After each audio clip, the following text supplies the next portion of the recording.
বিবাহের পূর্বে কোনো মেয়ের সাথে খারাপ কোনো সম্পর্ক করো না বাবা, তোমার জীবনটা জাহান্নামের টুকরা হয়ে যাবে।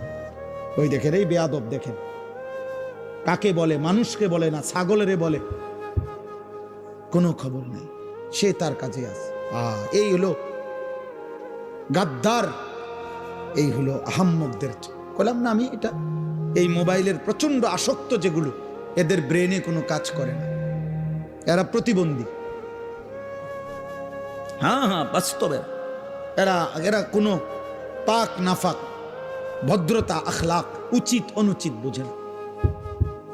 হের কথা হলো, আমি হুজুর তোর আব্বাও যদি বলে আমার মোবাইল ছাড়া জীবনে আমার আর কিছু নাই, আমার কোনো মা নাই, বাবা নাই, আমার কোনো আল্লাহ নাই, রসুল নাই, আমার কোনো হুজুর নাই, আমার কোনো ইমাম নাই, আমার কোনো ধর্ম নাই, আমার কোনো ইসলাম নাই, আমার কোনো কোরআন নাই, আমার একটাই আমার মোবাইল। নারী, ছবি, উলঙ্গ দৃশ্য, জিনা, ব্যভিচার, অশ্লীলতা, বেহায়াপনা, উল্লাস, মদ, জুয়া, এই জীবন আমার, এই জীবন। বেঈমানের দিকে তাকায় থাকে, বেঈমানের ডিজাইন। মুসলমানের ঘরে জন্ম নিয়া 16 বছর বড় হইলি বেটা, মুসলমান মা বাবার ঘরে চুল রাখলি বেঈমানের মতো বেটা, কাপুরুষ বেটা তুই বেটা, থু বেটা তোর কপালে বেটা, থুতু মারলাম তোর কপালে বেটা, তোর ওই বেঈমানের চুলে থুতু মারলাম বেটা। তোর বাপ তোকে শিখাইছে এই চুল রাখা, তোর মা শিখাইছে বেটা, তুই বড়দি হইলি মার ঘরে, মুসলমানের ঘরে, তো বেঈমানের মতো চুল রাখলি কেন বেটা? ওই বেঈমান তোর বাপ, ওই বেঈমান তোর চাচা, ইউরোপের ফুটবল খেলোয়াড় ওই তোর বাপ বলেন, তাহলে সে তার মতো চুল রাখবে কেন? কোন ইহুদি মহিলা, সিনেমার নর্তকী যদি কোনো মুসলমান মেয়ের লেবাস, পোশাক, সাজগোজের জন্য তার পছন্দ হয়, ওই নারী, ওই মেয়ে কাপুরুষ, অপদার্থ ছাড়া, চরিত্রহীনা ছাড়া আর কিছু হইতে পারে না। আল্লাহ রসুল বলছে, যে নারী চলতি পথে তার আতর, পারফিউম, সুগন্ধি, সেন্ট যদি কোনো পুরুষের নাকে লাগে, খোদার কসম আল্লাহর নবী বলছে ওই নারী ফাহিয়া জানিয়া, ব্যভিচারী, ব্যভিচারী, ব্যভিচারী।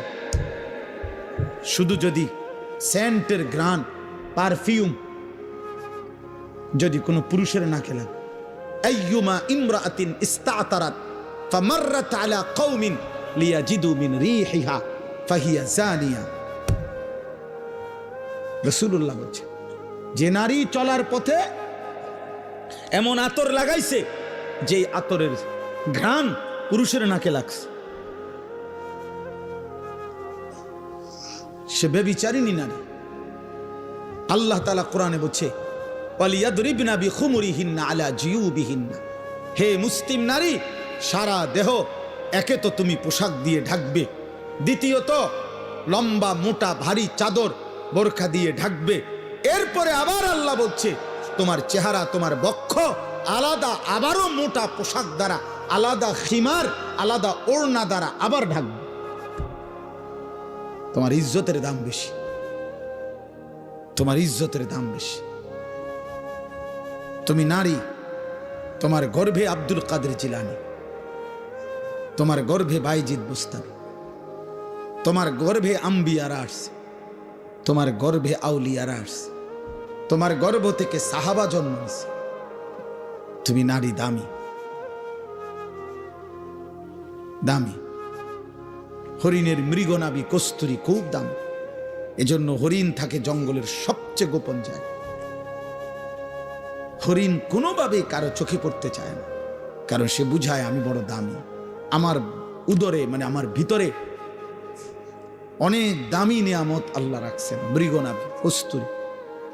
ঠিক আল্লাহ তাআলা বলছে, নারী তুমি দামি, তোমার গর্ভে আমি আল্লাহ তাআলা জামানার বড় মুজাদ্দিদ, জামানার বড় আউলিয়া, মুজাহিদ, আলেম, উম্মতের বড় খাদেম আমি তোমার গর্ভ থেকে দেব, তা যে তুমি দামি।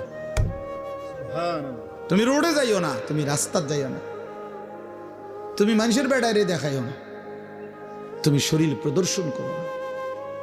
আল্লাহ নিষেধ করছে, ওয়ালা তাবাররাজনা তাবাররুজাল জাহিলিয়াতিল উলা। হে নারী, তোমরা অজ্ঞ নারীদের মতো তোমরা নিজেদের সৌন্দর্য প্রদর্শন করো না। করো না। ওয়ালা ইয়াদরিবনা বিআরজুলিহিন্না লিয়ুলামা মা ইউখফিনা মিন যিনাতিহিন্না।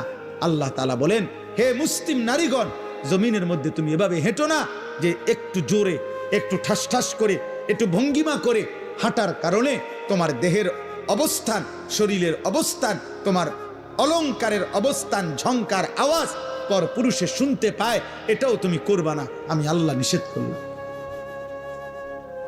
নিষেধ করলাম, আল্লাহ নিষেধ করছে।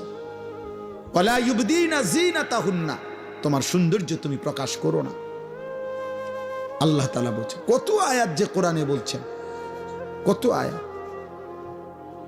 আল্লাহ তাআলা বলছেন, মান ইয়াতি মিনকুন্না বিফাহিশাতিন মুবায়্যিনা ইউদাআফ লাহাল আযাব। আল্লাহ বলছে, হে মুসলিম নারী, আমি আল্লাহ বললাম, তোমার দ্বারা যদি প্রকাশ্যে কোনো অশ্লীলতা ছড়ায়, তোমারে দেখা